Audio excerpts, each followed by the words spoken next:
வணக்கம் தாங்கங்களா. அப்பாவும் நானும் வடவழனி முருகன் கோயிலுக்கு வந்து செஞ்சு நல்லா இருக்கீங்களா? நீங்களும் தரிசனம் பண்ணிக்கோங்க முருகனை.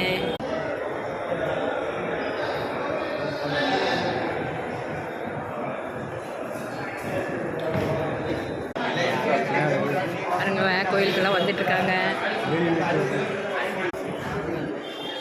விநாயகர் திருக்கோயில் எல்லாம் வந்து உட்காந்துருக்காங்க. முருகனோட கோயிலில் தான் தரிசனம் பண்ணிக்கோங்க.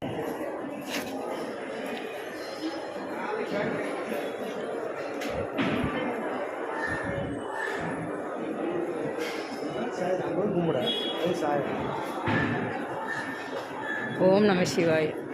சிவாய் என்று சொல்வதற்கு அபாய் ஒருவரும் இருக்காங்க. ரோகரா சக்தி வடிவில் எனக்கு ரோகரா வடவழனி முருகனுக்கு ரோகரா ரோகரா முருகா.